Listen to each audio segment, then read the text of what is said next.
Hello, welcome to this day 2 wrap up at PAX Australia 2022. I'm Ashley Hobley, this is Dylan Blight. Dylan, what did you think of day 2 at PAX? I'm as tired as yesterday. Play more games, got here later. You were here earlier though. I was here earlier, still also tired. Big nights. Yeah, lots of games, lots of walking, lots of people. It's Saturday, much busier than Friday.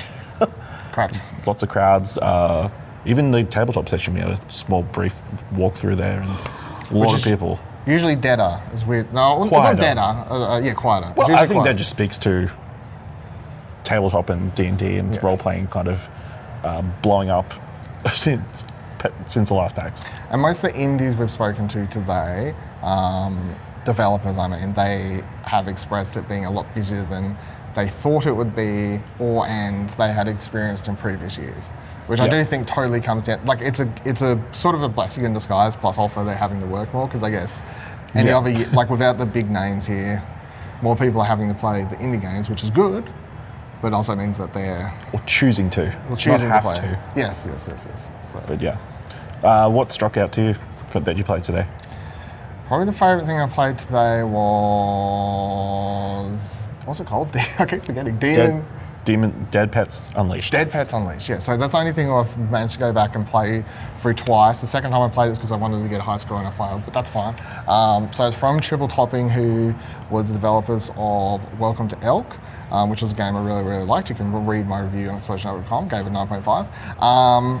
Crazy, they have one Australian developer, so the game's at PAX Australia. They're from like Denmark or something. Yeah, weird something thing. European. Something European. I was like, that's why it was confusing me. But yeah, I really, really like that. I will have a full video on that you can check out. That may or may not be up by now, probably not to be honest, but it'll be up in the coming week as PAX wraps up. There's only so much time in the day. So you can look forward to us talking about more. So yeah, but that's probably been my favourite thing I've played today. What's been your... Well, that was probably my top answer.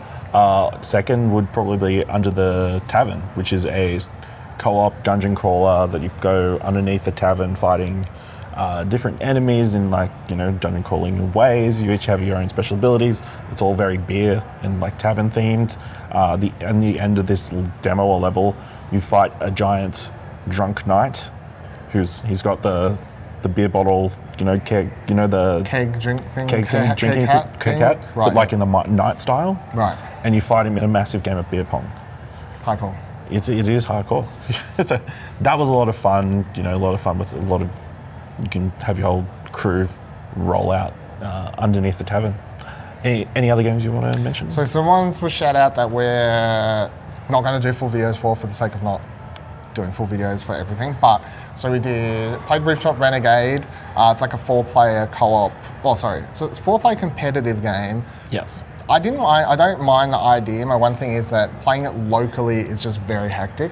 So you do this thing with, you take in turns, so the first player plays this person. It's like a infinite runner sort of setup where you're just jumping and you're grinding on rails and stuff like that, and you're trying to get a high score. And then the other 2 to 3 players, whatever it is, a max of 4, their little reptiles are on the screen and they're having to shoot at stuff to knock out the rails or the platforms. To slow you down. And then it goes to the next player, and at the end there's a winner.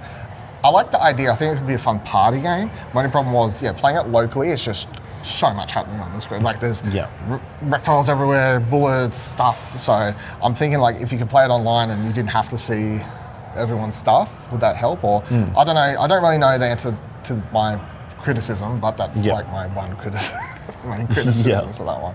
Have you got any other? I played Dredge, so that's a fishing game, but it's set in a Cthulhu-esque world, very dark and dreary. Looks like Moonlight Bay. Looks kind of, completely different art style. But the idea is it's similar idea. You're going out, you're fishing, you're coming back, you're upgrading your boats, upgrading your fishing rods so you can go to other sections of the map and get more fish, more expensive fish, and that kind of stuff. Super enjoyable, super relaxing, but it is just a short demo. It's hard to tell if it's going to become pretty repetitive. Just the simple action of quick time event to make the fish come in quicker. There is a timer each day, so do you risk going out at night or sticking around at night to get more fish with the threat of potentially some creature coming and messing you up getting rid of throwing all your fish back in the ocean or something. That was pretty cool. Yeah, then the other one that we watched and you played a little bit of was, I should have notes. What was the little wormy thing? Oh, Dross. I saw Buddy it. played most of it, but it's a action platformer in which you play like a little so the first thing I said, thing. the first thing I said when he started playing it was, I made a joke about it. It's like they look like the little ink creature things that get inside your mind when you're playing Limbo, but then you have to they make you walk the wrong way and all sorts of weird stuff like that. And the whole idea of that game is to, not get hit by those things. They actually look like the little creatures from the Jimmy Neutron movie. They actually do. That's a wild reference, but yeah, they do. Except black. So he comes in. There's this rogue one that's trying to escape from his community. Outsider comes across this knight who has lost several body parts and somehow managed to keep him alive by Sir Fortescue. Conjuning. Medieval, shout-outs. Never heard of him. Okay. Conjoining themselves. And you have to solve puzzles and platform. The little ink creature can split off and do little things, but he's not super strong like the knight is, so there's certain things you need the knight for, certain things you need the little blob for. I think it's pretty interesting. Yeah, I got stuck because I couldn't figure out where to go next. I was watching you play and I'm like, this looks cool, but also I'm like, I know what the hell's going on. I'll go there. But yeah, that was pretty cool. Pretty cool. Is there anything else that we haven't really covered off? I mean, but skiers. Yeah, we're going to do, there should be a full video up for skiers. That was probably the second. So that's probably, that and Repeller Fellow were probably the other two favourite things I played Box today. Night? Box Night was a lot of fun, yeah, for sure. So Box Night is it's basically Castle Crashers, I don't know, because they say, I was trying to listen and talk to Kieran, the developer, and I was a bit confused because I was trying to concentrate on the game, of course. But I think they were saying maybe they were talking about adding co-op. If they have co-op, then it is. Yeah, obviously they're just trying to get it out, make sure they can actually publish it. From what I could understand, they very much. If some extra money comes in somewhere, that could be something they reiterate back into the game. Yeah. Something they dreamed of doing, but financially it's may not be plausible. But that's very much what it seems like without feasible. That's very much what it was like. So it looks like that sort of type of game. So it's like a side-scrolling, sort of beat 'em up sort of thing with the sword and stuff. But the setting and the story is the cool standout from that one, where it's you're like a businessman and the office gets taken over by creatures of some degree. I can't remember if there was actually, to be honest, I skipped the opening movie. I just wanted to play the game.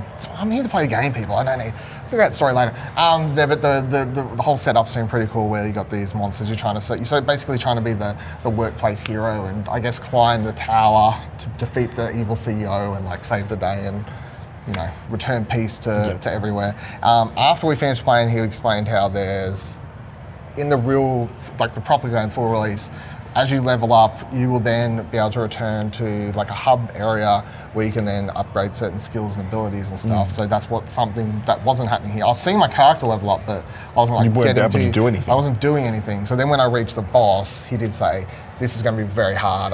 No one can beat it."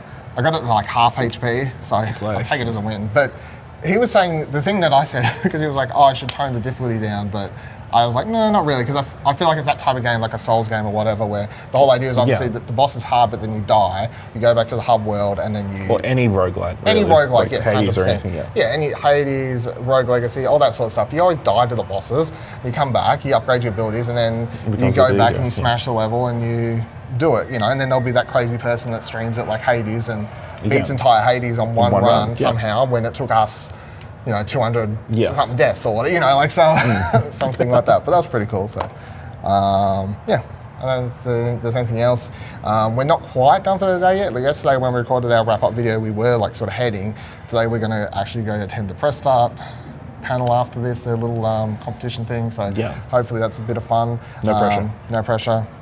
Hopefully you win, KV. Spotted Shuhei again today. Yeah. He's out and about everywhere. Keep your eyes out, everyone. 4-1 at the moment for Shuhei sightings. See him everywhere. He never sees us, but we see him everywhere, Shuhei, if you're watching. But one more day, one more chance, Shuhei. And I got to be honest, I was this close. The only problem, so we see him, quick story of one, we see him out. He's at a tram station, and I was this tempted. I wanted to ask. I want a video of him saying, every trophy counts, is what I want. That's the dream for Platinum Explosion. Platinum Explosion reference. Check out Platinum Explosion, #1 PlayStation podcast, no showness. But I want him to say, but the problem was he had earphones in. He did. Our friend Buddy shouted out Beyond and he didn't hear us. He didn't hear us. The AirPods in. Yeah, so it's that awkward thing where I could have been that guy, gone up, tapped him on the shoulder. I would have felt terrible though.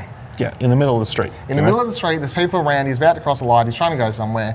I want to tap him on the shoulder, get him to say slogan for my fucking PlayStation podcast. I don't have that in me. Yeah. I don't have that in me. I need him to be like earphones out, walking towards me. Like, Dylan, at PAX. I know who you are. That's what I need. Let me just say the line. If you're watching. I'll clip this out. Put this line. Wrap out the video. All right, let us know what you're excited for from PAX Australia. What should we play? Day 3. There's only one more day left. It's crazy. Go to Explosion Pod on Twitter or jump into Discord at explosion.com/Discord. And of course, you can find all of our PAX coverage by going to explosion.com/PAX AUS 22, PAX AUS 22. Should be stuff going up to at least next week. Forever. Articles, videos, forever. Ash said it, not me.